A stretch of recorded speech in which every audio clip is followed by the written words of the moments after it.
जय हिंद दोस्तों।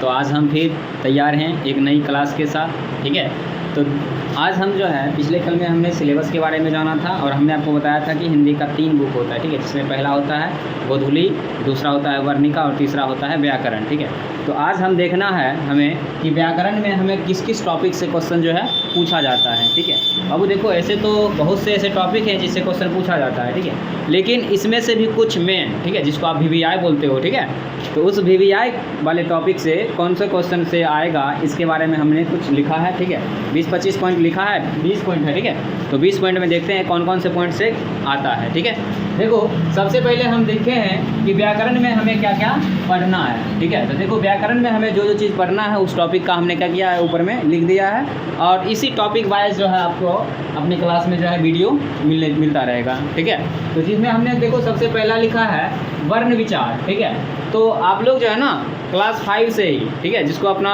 पचका बोलते हैं। ठीक है, तो पचका से ही जो है ना हम लोग वर्ण पढ़ते आए हैं कि वर्ण क्या है। ठीक है, वर्ण उस मूल ध्वनि को कहते हैं जिसका खंड या टुकड़ा नहीं किया जा सकता। ठीक है, तो ये सब हो गया छोटा वाला। खैर आप आगे बढ़ोगे तो उसमें बताएंगे वर्ण का कितना प्रकार होता है, क्या पढ़ना है क्या नहीं पढ़ना है। ठीक है, तो देखो इसमें हम सिर्फ टॉपिक की बात करेंगे, ज़्यादा डिटेल में जाएंगे नहीं तो वीडियो जो है बहुत लंबा हो जाएगा, फिर आपको दिक्कत हो जाएगा। ठीक है, तो देखो सबसे पहला टॉपिक हमने आपको बताया कि हमें पढ़ना है वर्ण विचार के बारे में। ठीक है, और दूसरा टॉपिक आपका लिखा हुआ है कि शब्द। ठीक है, तो वैसे ही जिस तरह से वर्ण को पढ़ाया जाएगा पूरा मस्ती के साथ, उसी तरह से क्या किसको पढ़ेंगे, शब्द को भी हम पढ़ेंगे। ठीक है, इसके बाद अगर हम बात करें तो इसमें आगे आपको पढ़ना है संज्ञा के बारे में। ठीक है, तो संज्ञा से तो अपना बचपन से याद करते नहीं, 5 प्रकार का ये होता है वो होता है, तो ये सब डिटेल में आएगा। खैर उसके लिए दिक्कत नहीं है। ठीक है, इसके बाद हमें पढ़ना है सर्वनाम के बारे में। किसके बारे में, तो सर्वनाम के बारे में। ठीक है, सर्वनाम के बाद अगर हम पढ़ लेंगे उसके बाद हमें पढ़ना है विशेषण के बारे में। देखो बाबू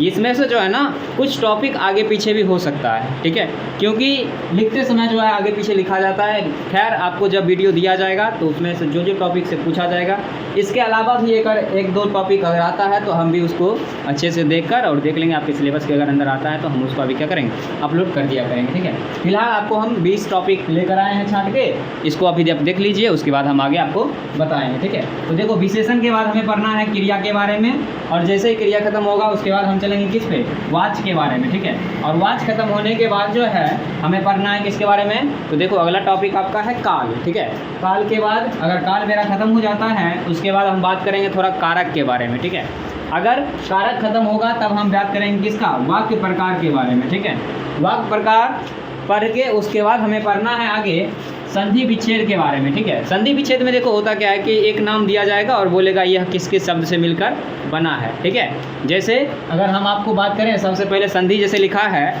इसका अगर आप पूछोगे सर इसका संधि विच्छेद क्या होगा, तो बाबू इसका संधि विच्छेद जो है ना सम जोड़ धी होता है। ठीक है, अरे समधी नहीं संधि। ठीक है, सम जोड़ धी क्या होता है, संधि।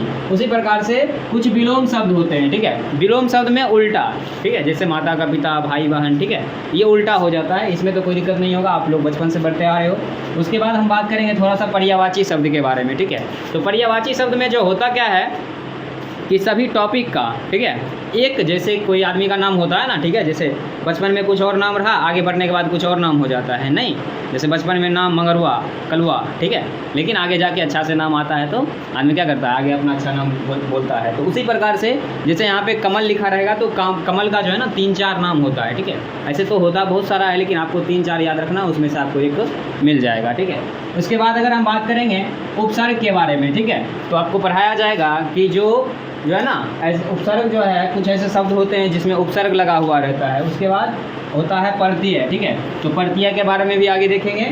उसके बाद अगला टॉपिक आपका है समास। ठीक है, तो समास देख लेंगे। उसके बाद कुछ आता है मुहावरा से, मुहावरा दिया रहेगा, नहीं होता है, पहले बचपन में हम लोग पढ़े हैं। ठीक है, हिंदी व्याकरण का जब पहला बुक आप उठाओगे ना तो पहला लिखा रहता है आँख मारना, ठीक है, इशारा करना, ठीक है, अरे वो नहीं वाला। ठीक है, तो यहाँ पे सिर्फ आपको समझना है। ठीक है, यहाँ पे आगे हम बात करेंगे तो अगला आता है शुद्ध और अशुद्ध शब्द। ठीक है, देखो कुछ ऐसे शब्द लिख कर दिया जाएगा जिसमें कुछ ना कुछ क्या रहेगी, त्रुटि रहेगी। उसको अगर आप देख लेते हो क्या त्रुटि है तो हमें उसको छांट के क्या करना है, अपने आंसर में लिख देना है। इसके बाद आगे आता है थोड़ा सा पदबंध, ठीक है।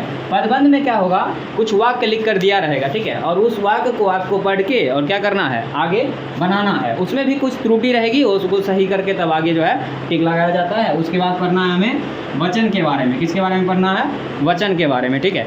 ये मेरे ख्याल से अभी फ़िलहाल, ठीक है, अभी फ़िलहाल अगर हम बात करें तो इसमें से टोटल 20 टॉपिक हमने छांट के निकाला है। इसके अलावा अगर कोई आता है तो हम आपको छांट के बता देंगे, ठीक है।